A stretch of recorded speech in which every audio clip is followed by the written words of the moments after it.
History's most brutal torture methods. I already know it's gonna be either the boiling rat.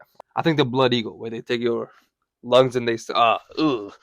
We'll see. If you've ever experienced the astronomical pain from stepping on a Lego, or the agonizing torment of waiting for a response after sending a risky text to someone you're about to find out has no interest in you, then you've experienced what true torture feels like. But people way back in the day were a little bit more sadistic when it comes to causing extremely unpleasant experiences. In fact, public torture and executions were something to look forward to. Yo Tom, I hear they're finally about to execute Jack the Jacker.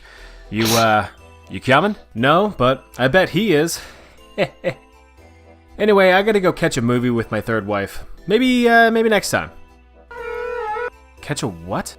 So anyway, here's 5 torture methods that you may not be familiar with. If you're not one to handle any kind of violence or blood or stuff like that, why did you even click this video? Right, what are you doing? Well, I hope you're ready, cause here we go. First we have the pena collae, a form of Roman capital punishment which translates to the penalty of the sack. If it has something to do with balls, bro. Now before you get any ideas about someone being a brutal ball buster, this refers to an actual sack. This punishment was handed out to those who were convicted of patricide, the act of offing your own dad. Nuh-uh. Patricide is offing your own dad? Oh shit, it is though. I know that. I thought it was like parents' murder. I didn't know it was just dad. The individual would be bound and placed in a leather sack, but not alone. An assortment of animals included dogs, snakes, Just when I thought this wouldn't get worse. even monkeys were placed in the sack with you. The sack was then sewn up and tossed into a body of water, so not only did you drown, but you were also getting absolutely demolished by panicking animals who were also going to drown. This punishment must have been quite popular as it had been used as far back as 100 BC up until the 1700s. The next method of torture showed that the English knew how to party. Designed in the early 1500s, the Scavengton's daughter, or the scavenger's daughter, served the opposite function as the famous rack. Nope, this rack. Instead of stretching the victim to look like a pool noodle, the scavenger's daughter compressed them until the ribs, chest, or spine dislocated. The goal of the device was not death, but simply to interrogate the victims, squeezing the truth as well as a couple organs out of them. The victim would be placed under an iron hoop which was able to be slowly compressed until the victim either confessed or died. It is said that the victims will often have blood shoot out of their ears and nostrils from the intense pressure. There is another device bearing the same name, but it operates under a different principle. The Spanish version, called La Scavenger's Daughter, I think blood coming out your ear is your least worry. If you're being pressed, worked by locking the victims in an excruciating and unnatural position, causing their joints to freeze up. But that can be quickly remedied with a few healthy stretches on the rack. Speaking of stretches, boy is this one a doozy. Take a look at this sucker. Wait, I heard of this. It's the one where they put it in your ass and they start clamping it. It just start alright, I think. This is called the Pear of Anguish. What do you think it does? This bad boy right here, invented sometime around the 1600s, was theorized to also have been used as an extortion device, extracting confessions from victims.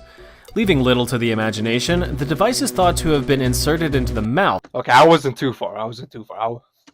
Where it would be slowly opened, expanding the pear to the point of unhinging or breaking the jaw. There is also a possibility it may have been used in buttholes and hoo-ha's. Like, why, bro? Why? What the fuck is the point? Though, fortunately, there is almost no evidence to support that this device was used in such a way. But to be fair, the Pear of Anguish looks like something you could buy off of Adam and Eve or at the back of a Spencer's. We're gonna move on to something a little less open-y. Ah yes, here we have the Heretic's Fork, a device that looks like someone forgot where they put This is probably one of the worst ones. Just because you have to stay like this, where your neck is completely paralyzed, and if you go any lower, you'll be... I can't imagine, bro. Living back then must have sucked bad. their wrench. Yet this is another truth extractor. Apparently a lot of people lied back then, unlike today. Used mainly during the Or they could be falsely accused. a highly unexpected Spanish Inquisition by the loving and inclusive Catholic Church to seek out non-believers, the device was affixed between the jaw and the chests of many victims. Both ends of the fork were pronged. One end would pierce under the chin while the other pierced the sternum. The length of the fork was customized for each use, making sure that the victim's head was tilted all the way back full stop. The victim would be unable to All the way back. So imagine you like this, where your neck is fucking dying, and you can't even go this much because it's gonna. Yeah, be glad you were born in this era. Speak or sleep without experiencing excruciating pain. Typically, the forks were inscribed with the phrase, "I recant," meaning that the victim was physically unable to recant. If you didn't confess, you were tortured in worse fashions and eventually executed. But if you did confess, you had the pleasure of still being tortured for being a filthy heretic. A real win-win there. The good news is that even though it was used hundreds of years ago, you can still buy one off of Amazon for one low payment of $44.99. So keep your chin up. Who the fuck is buying that? Keep a list on these motherfuckers. In fact, I'm reporting out to the FBI and Homeland Security. Anyone who buys this shit.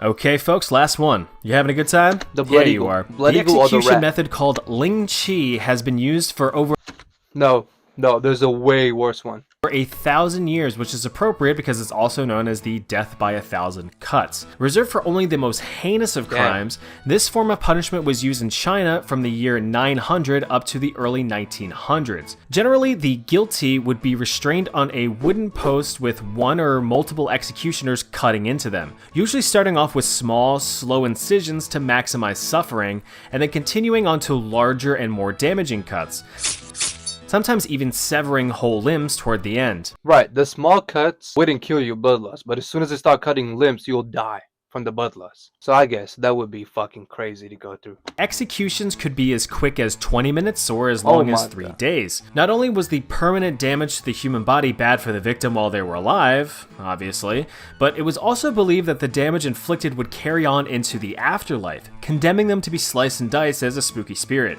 Huge bummer. I really hope this video sated your— Let me show you what I'm talking about. It was called the Blood Eagle punishment. It's about the Viking. The Blood Eagle is the worst torture method in history. First, it starts by cutting into your back, and they pull out your ribs to make it shaped like an eagle. You know, with the wings spread with your ribs while you're still alive.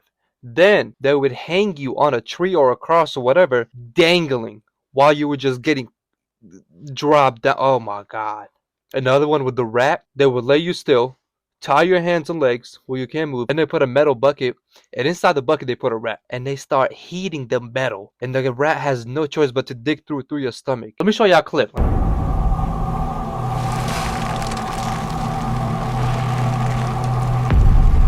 Imagine how slow that death is. Oh my god.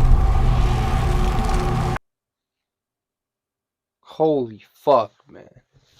That is insane. The stuff people went through back in the days. Imagine no justice system. If someone accused you, you most likely will be sentenced either to prison, to torture, or to death by torture. Today we have cameras, dash cams, and justice system that actually somewhat prevents these. At least we don't have torture. We don't have these type of methods. So, you know, be glad for what we have. But anyway, that was it. Hope y'all liked the video.